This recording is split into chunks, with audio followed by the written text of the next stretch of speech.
ও আমার বাপজিরা, চলেন আমি আপনাকে বোঝাতে চাই, আমরা নামাজ পড়ি আলহামদুলিল্লাহ ভালো। আপনাদের মেন রাস্তার ওপারে কম বেশি পাশাপাশি দুটো মসজিদ দেখেছিলাম। এখন কি ব্যাপার আমি হিসাব করতে বসিনি, কিন্তু আমি বোঝাতে চেয়েছি আমরা যে বাড়িতে একটু শরীর নাড়া দিয়ে নামাজ পড়ি, এই নামাজটা আল্লাহর কাছে কতটা গ্রহণযোগ্য একটাবার আগিয়ে যাওয়া যাক। লক্ষ্য করে দেখা যায় আপনার বাড়ি একটা সাইকেল বাইক আছে, তাতে শিশির ঠান্ডা পড়ার ভয়তে আপনি একটা ঘর বানিয়ে কিংবা চুরি হওয়ার ভয়তে আপনি একটা ঘর বানিয়ে সেখানে রেখে দিয়েছেন। আপনার বাড়িতে গরু ছাগল মুরগি হাঁস দুম্বা ছাগল বকরি মোষ আছে, ওই গরু বকরি ছাগল রাখার জন্য আপনি একটা ভালো সুন্দর ঘর বানিয়ে দিয়েছেন। আপনার নাতি লেখাপড়া করে, তার জন্য একটা স্পেশাল রুম আপনি দিয়েছেন। আপনার বড় ছেলে বড় বৌমা থাকার জন্য স্পেশাল একটা কামরা রুম আপনি নির্ধারিত করে দিয়েছেন। তবে আল্লাহর বান্দা বুকে হাত দিয়ে একটা বারকে জবাব দেবেন, ছেলে বৌমা একটা ঘর পেয়েছে, ছাগল বকরি একটা ঘর পেয়েছে, সাইকেল বাইক একটা ঘর পেয়েছে, নাতি লেখাপড়া করার জন্য একটা নিরিবিলি স্পেশাল একটা রুম কামরা ঘর পেয়েছে।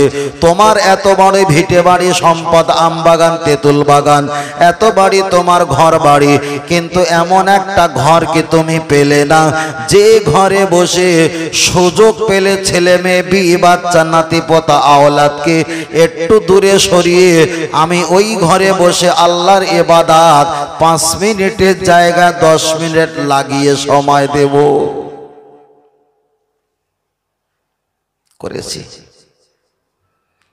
শুধু পরের মাথায় কাপড় তুলে দিতে গিয়েছি, কিন্তু নিজের লুঙ্গি খুলে চলে গেছে, খেয়াল করিনি। চলেন আমি আপনাকে বোঝাতে চাইছিলাম, তাহলে লক্ষ্য করে দেখা যায় আমাদের বাড়িতে অনেক কটা ঘর আছে, কিন্তু এমন একটা স্পেশাল ঘর আমরা বানাতে পারলাম না যে ঘরে বসে আমি আল্লাহকে ডাকবো। আমি মার্কেটে মাছের দোকানে মাছ বিক্রি করতে গিয়ে এত জোরে জোরে চিল্লে কথা বলেছি। আমি দুনিয়াতে হোটেলগিরি করছিলাম, কাস্টমারকে জোরে জোরে চিল্লে করে ডেকেছি। আমি ফুটপাতের ব্যবসা করি, মানুষের সঙ্গে জোরে জোরে কথা বলেছি। আপনি কি জানেন একটা হাদিস জেনে রেখে দাও, নবী আমার হাদিস শরীফে বললেন, যারা বেশি চিল্লে কথা বলে ওদের অন্তর কঠোর হয়, চোখ মরিচিকা পড়ে যায়। ইয়া রাফিউ ইয়াদাইহি, আল্লাহ দরবারে যখন হাত তুলে দোয়া চাইবে তখন জোরে কণ্ঠওয়ালা ব্যক্তি আস্তে কণ্ঠে যখন আল্লাহকে চাইবে, আল্লাহর কাছে চাইতে গেলে চোখ থেকে পানি জারি হবে না। কেন? এই অন্তরে যদি ঝাঁপ পড়ে যায় এখান থেকে তো পানি আসা সম্ভব নয়।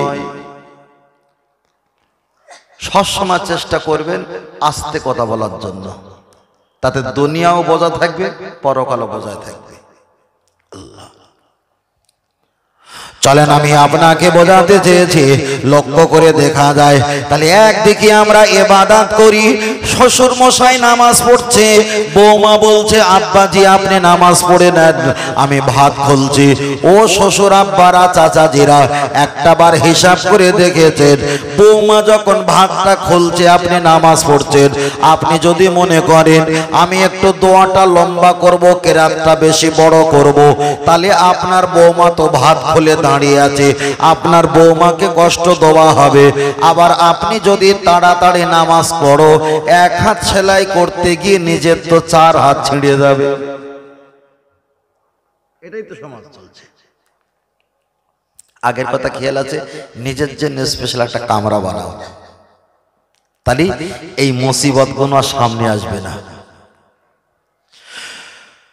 ফুরফুরা দরবার শরীফে যত পীর মাশায়েখ ওলি আউলিয়া আছে, দাদা পীর রহমাতুল্লাহ, ছোট হুজুর পীর কেবলা, মেজলা হুজুর পীর কেবলা, এদের দিকে তাকালে একটাবার খেয়াল পাওয়া যাবে এনাদের কটা ঘর ছিল, কটা ঘর ছিল? একটা ছিল দরিজ, হাওড়া, হুগলি, মেদিনীপুর, 24 পরগনা, পুরুলিয়া, বাঁকুড়া, দিনাজপুর, আহমেদাবাদ, গুজরাট, নাগপুর, শিলচর, গুয়াহাটি, আসাম, বাংলাদেশ, বিভিন্ন জায়গার মানুষেরা ওই দলুজে আসবে। কেউ তাবিজ নেবে, কেউ ঝাড়ফুঁক নেবে, কেউ দাওয়াত করবে, দুটো ফতোয়া নেবে, কেউ দুটো সবরেসানি করে বিদায় নিয়ে চলে যাবে। কিন্তু পীর সাহেব হুজুর আবার যখন ঘরে চলে যেতেন, ছেলে মেয়ে বিয়ে বাচ্চার সঙ্গে সময় দিতেন। পীর সাহেব হুজুরের যখন ইবাদত করার সময় হতেন, ওই দলুজেও পড়তেন না, নিজের ঘরের পরিবারের সামনে পড়তেন না, আলাদা একটা হজরা মোবারক থাকতেন, সেখানে তিনি ইবাদত করতেন। কেন? আল্লাহর কোরআন জানিয়ে দিয়েছেন, ইয়া আইয়ুহাল্লাযীনা আমানু, হে ঈমানদারেরা, কু আনফুসাকুম ওয়া আহলিকুম নারা, আগে নিজে বাঁচো, আগে নিজে বাঁচো, আগে নিজে বাঁচো, তারপরে তোমার বাড়ি পরিবার পরিজনকে একটাবার বাঁচাও। তাহলে আমি যদি নিজে বাঁচতে না পারি, আমার পরিবারকে আমি কেমন করে বাঁচাবো? আমি যদি আল্লাহর কাছে ইবাদত না করি, মানুষকে কেন ইবাদত করার কথা বলবো? আমি যদি স্পেশাল ইবাদতের ঘর যদি বানাতে না পারি, মানুষকে কেন ইবাদত করার জন্য স্পেশাল ঘর বানাতে বানবো? আল্লাহর কোরআন বলেছেন, লিমা তাকুলুনা মা লা তাফালুন, কেন তোমরা বলো যেটা তোমরা করো না, অপরকে সেটা বলো না। তাই আমি আপনার কাছে বলার পূর্বে ওই জায়গায় এসেছি, আপনাকেও ওই জায়গায় বসানোর জন্য আমি ওয়েলকাম জানাই, যে আপনিও আসেন ওই জায়গায়। ও আমার বাপজিরা, চলেন আমি আপনাকে বোঝাতে চাই। আপনার কাছে একটা বার বলছি, অনেকেরা নামাজ পড়ে, নামাজ পড়ার আগে একটু মোবাইলে খবর দেখলো, আবার নামাজ পড়ার পরে একটু মোবাইলে খবর দেখেছেন, আবার নামাজ পড়ার পরে আগে সময় পেলে মোবাইলে হাসি ঠাট্টা অনেক নাতিদের ফোন দেখে।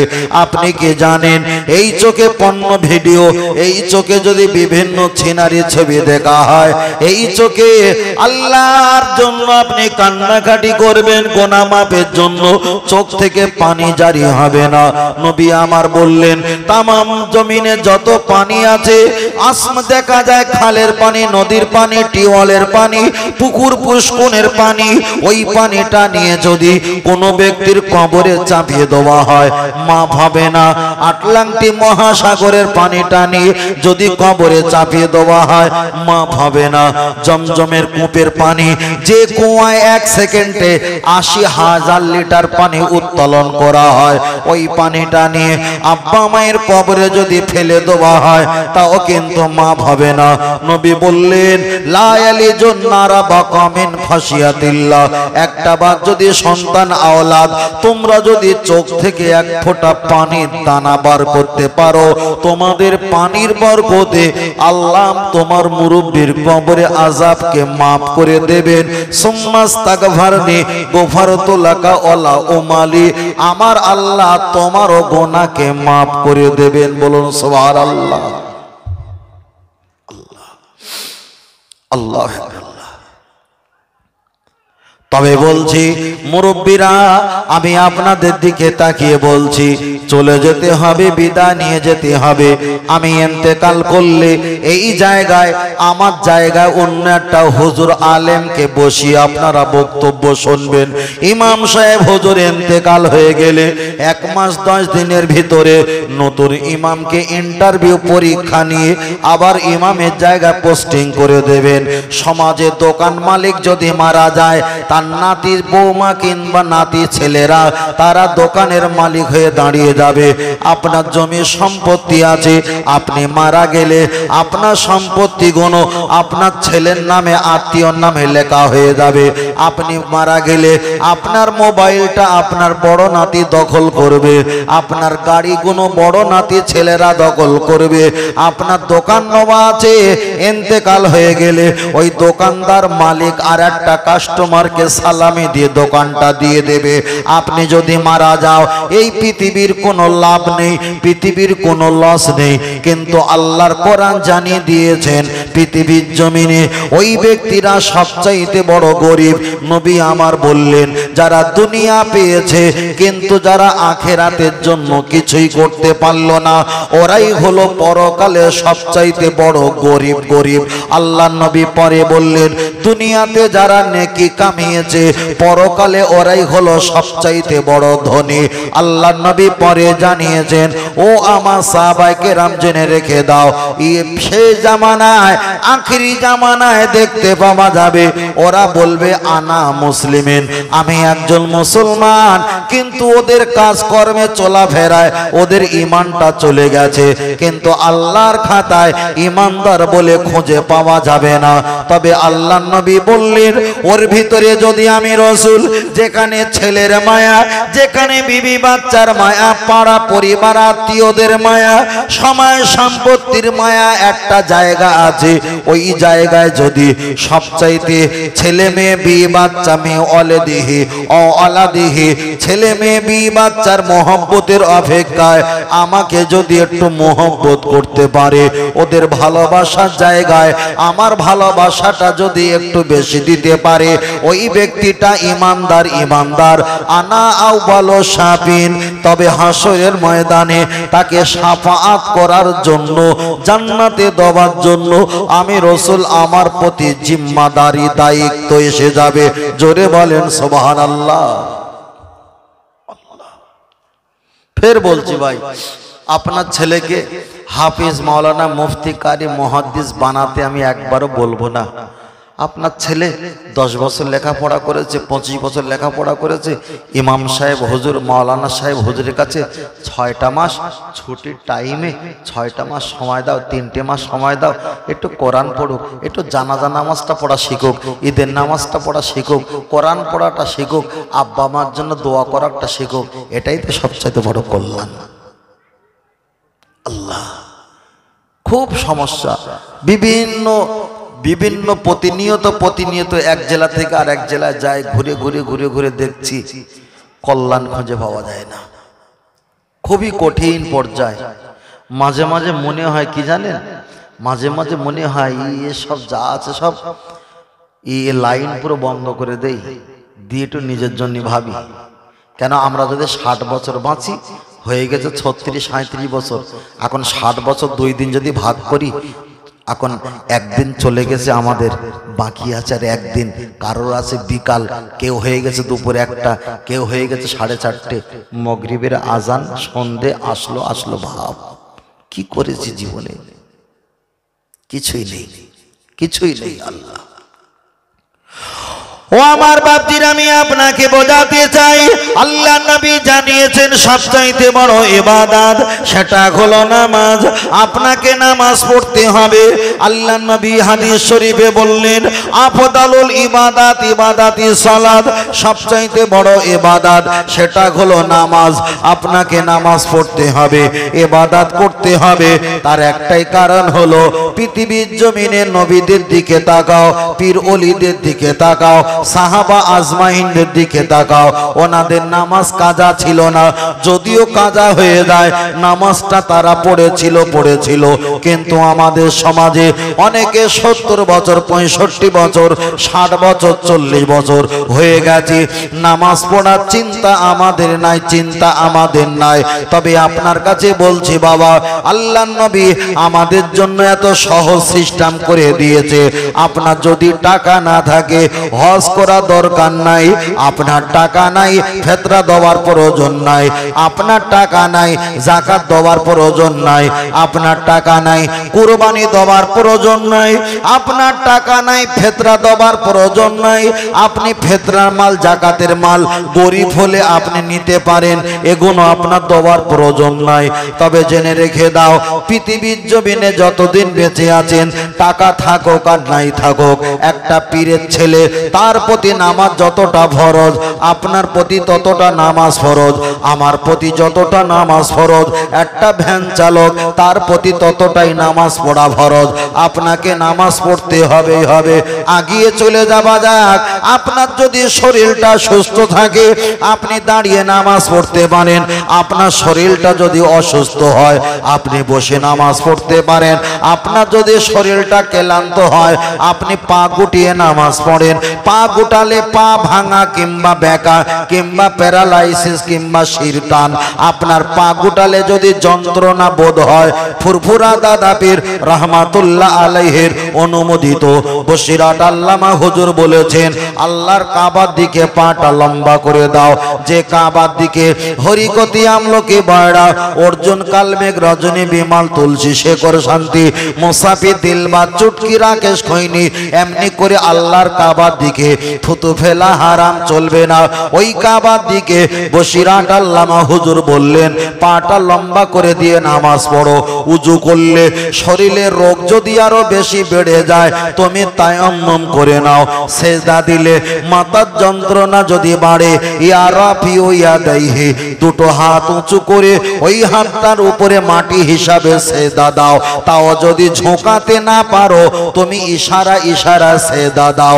টাকা নেই হজ করো না, টাকা নেই যাকাত দিও না, টাকা নেই কোরবানি দিও না, টাকা নেই ফিতরা দিও না, টাকা নেই দান করো না, কিন্তু টাকা থাকুক আর নাই থাকুক মরণের যদি 5 মিনিট বাকি থাকে আমি যে আল্লাহর গোলাম প্রমাণ করার জন্য আপনাকে নামাজ পড়তে হবে।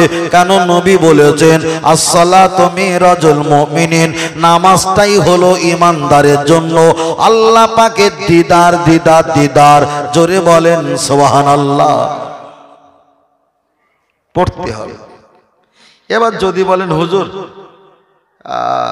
অনেকে নামাজ পড়ে কিন্তু বদমাইশি কাজ করে, এর ভিতরে 3টে অপশন আছে। তার ভিতরে একটা অপশন হলো যার ইবাদত কবুল হয় পাপের কাজ কম হয়, যার ইবাদত কবুল হয় না পাপের কাজ থেকে যায়। আর একটা হলো যিনি হজ পাকে যাওয়ার আগে যতটা বদমাইশ ছিল হজ থেকে ঘুরে এসে সেই বাঁদরামও তেমন রয়ে গেছে, তাহলে মনে করতে হবে আল্লাহ এই বান্দার চুল পরিমাণ পরিবর্তন করিনি, মানে তার প্রতি রহমত বরকত কিছুই দেয়নি, মানে টোটাল হজের কিছুই কবুল হয়নি। যদি হতো আসার পরে হজ থেকে তাহলে বাঁদরামো আর বদমাইশের প্রভাবটা কমতো। আল্লাহু আকবার। ও আমার জওয়ান যুবকেরা চলেন আমি আপনাকে বোঝাতে চাই, লক্ষ্য করে দেখা যায় তাহলে নামাজের কথা বলছিলাম, এবার আমি আপনার কাছে আল্লাহর কোরআনের কথা বলছি। একটাবার হিসাব করে দেখো, এখানে আমরা বসেছি আপনার বাচ্চাকে কোলে করে নিয়ে, আমাদের ছোট ছোট বাচ্চারা অনেকে মাহফিলে আমাদের মুরব্বীরা চাচাজিরা বাপজিরা নিয়ে বসে, আমি তাদেরকে কখনো বসার নিষেধ করি না, অবশ্যই ভালো ভালো। তবে আপনার ছোট বাচ্চাকে এই জলসা মাহফিলে বসানো জায়েজ নয়, জায়েজ নয়। তবে যদি বসাও এটা ভালো ভালো। আপনার বাচ্চাকে নিয়ে মসজিদে নামাজ পড়তে যাও, খোদার কসম করে বলি আপনার মসজিদে বাচ্চাকে নিয়ে যাওয়াটা শরিয়াতে কোনো জায়েজ নয়, কোনো জরুরি নয়, তবে নিয়ে যাওয়াটা অবশ্যই ভালো। আপনার বাচ্চার নামে আপনি কুরবানি দিয়েছেন, বাচ্চার নামে যদি কুরবানি না দাও কোনো সমস্যা নেই, যদি দাও ওটা ভালো। বাচ্চাকে নিয়ে হজ করতে চলে গেছো, বাচ্চার প্রতি এখন হজ ওয়াজিব ফরজ হয়নি, তবে নিয়ে গেছো ওটা ভালো। বাচ্চাকে ভোরের বেলা রাত 2টোর সময় ডেকে সেহরি খাবিয়েছো, সেহরি খাওয়া তার প্রতি এখন জায়েজ নয়, জরুরি নয়, খাবিয়েছেন ওটা ভালো। বাচ্চাকে বেলা 1টা পর্যন্ত না খাবিয়ে রোজা রাখার চেষ্টা করিয়েছো কিংবা রোজা রেখেছে, আমি বলছি ওটা বাচ্চার প্রতি জায়েজ নয়, তবে করিয়েছেন অবশ্যই ভালো। সমাজে একটা নিয়ম, আমি লেখাপড়া করে চাকরি করছি 2 ঘন্টা, আপনাদের কাছে ইমাম সাহেব হুজুর তিনিও লেখাপড়া করে মসজিদের মেম্বারে দাঁড়িয়ে চাকরি করে, তাহলে আগে লেখাপড়া তারপরে চাকরি, আগে লেখাপড়া তারপরে চাকরি। কিন্তু টোটাল সমাজের দিকে একটা বার তাকিয়ে দেখো, নামাজটা হলো আল্লাহর চাকরি, রোজা হলো চাকরি, হজ হলো চাকরি, বান্দা যে চাকরি করবে, বান্দা তো লেখাপড়া জানে না, আল্লাহর কোরআন জানে না। কোরআন যদি না জানে তাহলে কি হজ, তাহলে কি তারাবি, তাহলে কি নামাজ হওয়া কি সম্ভব? ধর্ম করার আগে লেখাপড়া করতে হবে। ওই জন্য মুহাম্মদ সাল্লাল্লাহু আলাইহি ওয়াসাল্লাম বলেছেন ইকরা ইকরা, আল্লাহর কোরআনে এসেছে ইকরা, আগে পড়ো পড়ো, আপনাকে পড়তে হবে। বাংলায় আমাদের ভারতবর্ষের একটা সিস্টেম হলো আগে লেখা তারপর পড়া, এটা ভুল হবে। আগে পড়া তারপরে লেখা, মানে পরের জমি দলিল করে নেওয়ার আগে, পরের জমিটা কেনার আগে আগে তুমি দলিলটা পড়ো পড়ো, ওটা তার না ওর, তার না ওর। এই পড়া যদি জানো তাহলে ওই জায়গাটা যাওয়াটা সঠিক জায়গা যেতে পারবে। আর যদি আগে না পড়ো, যদি শুধু লেখো, ওই চাঁদে আর সূর্য চলে যাবে, সর্বনাশ। ওই জন্য বলা হয়েছে পড়ো, নামাজ লেখো না, নামাজ পড়ো, কোরআন পড়ো। আল্লাহ ও আমার বাপজিরা, চলেন আমি আপনাকে বোঝাতে চেয়েছি। লক্ষ্য করে দেখা যায় নামাজের কথা আমি বলছিলাম, এবার একটাবার আমি আপনার কাছে বলছি। ফাল্গুন মাসের 28 তারিখে কম বেশি আমাদের কাছে রমজান চলে আসবে। এবার বলেন, কেউ যদি মুসাফির হালাতে, ধরে নেন আমি চলে এসেছি সন্দেশখালী থানা থেকে এই পর্যন্ত, সাপোজ আমি আপনাকে বললাম আমি মুসাফির হালাতে এশার নামাজ কয় রাকাত পড়তে হয়? এশার নামাজ 4 রাকাত পড়তে হবে। আলি মুসাফির হালাতে যদি হয়, ওই এশার নামাজ আপনাকে 2 রাকাত পড়তে হবে। আমি আপনাকে বলছি, আল্লাহ নবী জানিয়েছেন সবচাইতে বড় ইবাদত সেটা হলো নামাজ। যে নামাজটা নবী আমার মিরাজে গিয়ে আল্লাহর কাছ থেকে নামাজটা নিয়েছিলেন, ওই নামাজটা যদি আল্লাহর দিদার হয়, ওই নামাজটা যদি আল্লাহর মিরাজ হয়, ওই নামাজটা যদি পৃথিবীর সবচাইতে বড় ইবাদত হয়। একটা মুসাফির ব্যক্তি, উনি যদি মুসাফির হালাত হয়ে যায়, এশার নামাজ, জোহরের নামাজ, আসরের নামাজ 4 রাকাতের জায়গা তাকে 2 রাকাত পড়তে হয়। এখন বর্তমান সময় একটা ফতোয়া জারি হয়েছে, কলকাতায় ধর্মতলায় 13টা রোজা চলছে। আমি গিয়েছিলাম কোনো একটা কারণে, মাথায় পাগড়ি পরে, বড় বড় দাড়ি রেখে, সাদা পাঞ্জাবি পরে হুজুরগুলো পর্দা টেনে দিয়ে সেখানে খাওয়া দাওয়া করছে। আমার সঙ্গে যিনি ছিলেন সাধারণ ছেলে বললেন, হুজুর এতগুলো আলেম জোহরের নামাজ পড়ে খাচ্ছে, এরা কি রোজা রাখে না? এটা কি হালাল? আমি বললাম অবশ্যই হালাল খাচ্ছে, এরা হারাম খায় না। বলল কেমন হারাম কেমন হালাল খায়, জবাব দাও। আমি বললাম এরা যারা এসেছে, কেউ দুবাই থেকে কলকাতায় ব্যবসা করতে এসেছে, কেউ দেখা যায় আসাম থেকে এসেছে, গুয়াহাটি এসেছে, শিলচর থেকে এসেছে, মুর্শিদাবাদ থেকে এসেছে, বিভিন্ন জায়গা থেকে মানুষেরা কলকাতা সিটি জায়গায় ব্যবসা করার জন্য এসেছে। এরা ব্যবসার জন্য চলে যাবে, আবার এসেছে, আবার চলে যাবে। তবে এরা কোনো কারণে কষ্টে পড়ে গেছে। মুসাফির, আল্লাহ নবী জানিয়েছেন মুসাফির হালাতে 4 রাকাতের জায়গায় 2 রাকাত নামাজ পড়বে। আর কোন ব্যক্তি যদি মুসাফির হালাতে রোজাটা যদি রাখে, ইনশিতা ফাসম, কষ্ট যদি না হয়, মুসাফির হালাতে রোজাটা রেখে দাও। ও ইনশিতা ফাকতুর, তবে তুমি মুসাফির, অনেক মালপত্র কিনেছো, মাথায় নিয়ে গাড়িতে তুলতে কষ্ট হবে, তুমি ক্ষতি হলে তোমার বাড়ির গোটা পরিবার ক্ষতি হয়ে যাবে। আল্লাহ নবী বলেছেন আইন সীতা ফাকতুর, তোমার রোজা রাখা যদি কষ্ট হয়ে যায়, রোজাটা ডিলিট করলে মুসাফির হালাতে কোনো ক্ষতি নাই। বলুন সুবহানাল্লাহ। এবার কেউ যখন মশলাটা না জানবে, মোবাইলের সামনে ক্যামেরা পিছনে ক্যামেরা ফটো তুলে বলছে দেখো হুজুরগুলো কি খাওয়া খাচ্ছে। ওই জন্য বলেছি চাকরি করার আগে লেখাপড়া করা দরকার, নামাজ পড়ার আগে কোরআন পড়া দরকার, আর না তো ওই চাকরি একটাও হবে না। ও আমার মুরব্বীরা, আমার বাবাজিরা, দাদু ভাইরা, চলেন আর একটা বার এগিয়ে যাওয়া যাক। আমি বলতে বলতে অনেকটা বলে ফেলেছিলাম, চলেন আপনার কাছে আর একটা বলছি। আমাদের সময় নামাজের কথা বলবো, তার আগে একটা বার ঘুরে আসি। আমাদের মায়েদের বছরে নয় মাসে মাসে একটা ঋতুবতী হয়।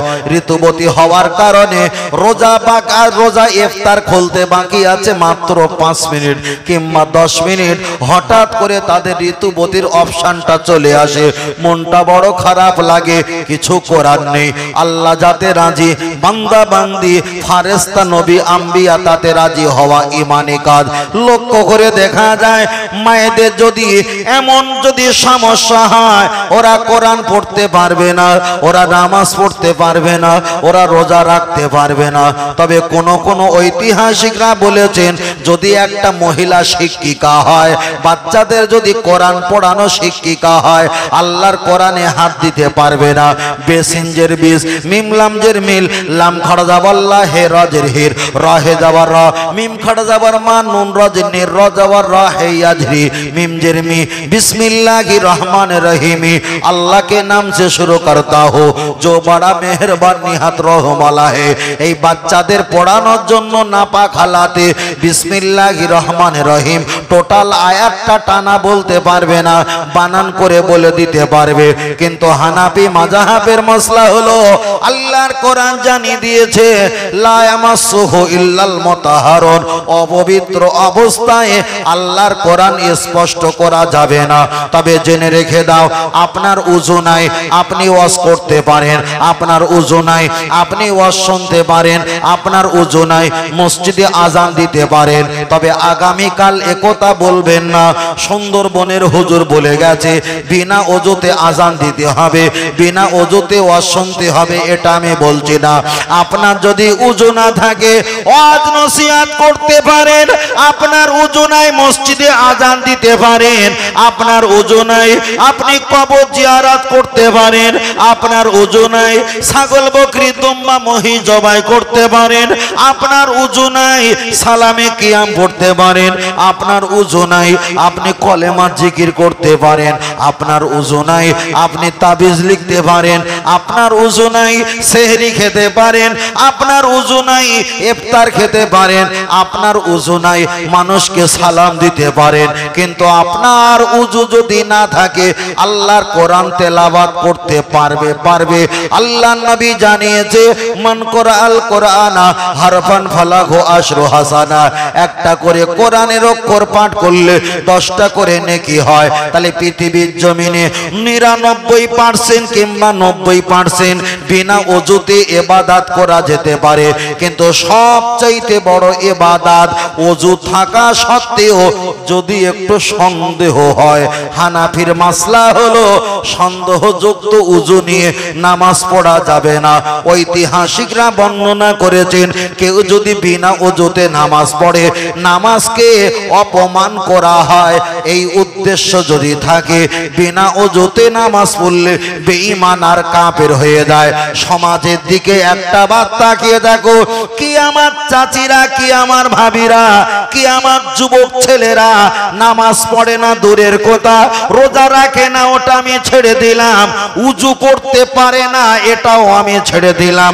এমন কি লজ্জার কথা, স্বামী স্ত্রী মিলনের পর কিভাবে ফরজ গোসল করতে হয় এটাও কিন্তু পারে না। তাই নবী আমার আফসোস করে বললেন লা ইয়াবকা মিনাল ইসলামি ইল্লা ইসমুহু, সেই জামানা দেখা যাবে ওরা নামে মুসলমান থাকবে, আধার কার্ডে প্যান কার্ডে খাদ্য সুরক্ষার কার্ডে মুসলমান থাকবে, কিন্তু আমি আল্লাহ আমার খাতায় আদু ওরা মুসলমান নয়, ওরাই হলো বেঈমান। আপনি মনে করবেন 6 কেজি গোশত নিয়েছি আজকে, আমি গোশত খাই মানে আমি তো মুসলমান, ঘোড়ার কচু। কে বলেছে? এমন কিছু মশলা আছে আমি সেই মশলাগুলো যদি আপনার প্রতি রিয়াকশন শুরু করি মশলা অনুযায়ী ঈমান নেই। কিন্তু আমরা এত বলিনি কেন? কে তর্ক করবে, কে চাপাচাপি করবে, কে মতানৈক্য জড়ায়, ভাই তোমার কাজ তুমি করো আমার কাজ আমি করি, বুঝলেন না? খুব সমস্যা। যদি কোনো স্বামী আর স্ত্রী ঝগড়া করে, ঝগড়া করতে করতে স্ত্রীকে বলেই ফেললো স্বামী আল্লাহ নারী জাতের কাছে পারে না, আর আমি তোমার কাছে কি করে পারবো? ব্যক্তিটা কাফের।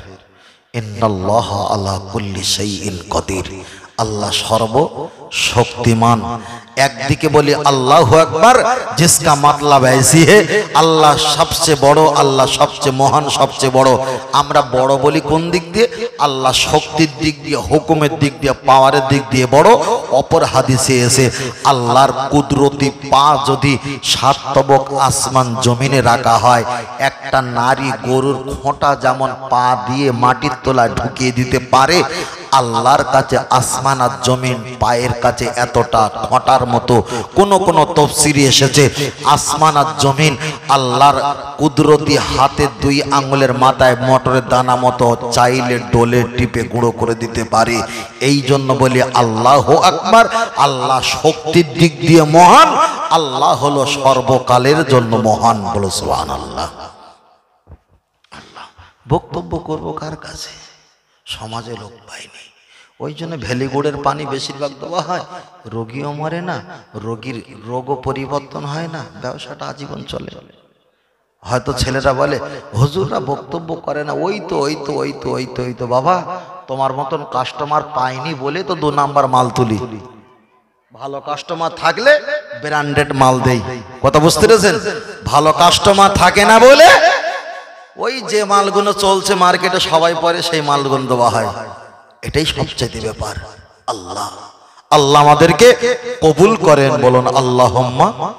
আর একটু সকলে বলি বড় ভাই, আল্লাহুম্মা আমিন। মাশাআল্লাহ। আল্লাহ আল্লাহ আমাদেরকে যা শোনাচ্ছেন, যা বলাচ্ছেন, আল্লাহ আমাদেরকে আগে যেন পালন করার তৌফিক দেন, বলুন আল্লাহুম্মা আমিন।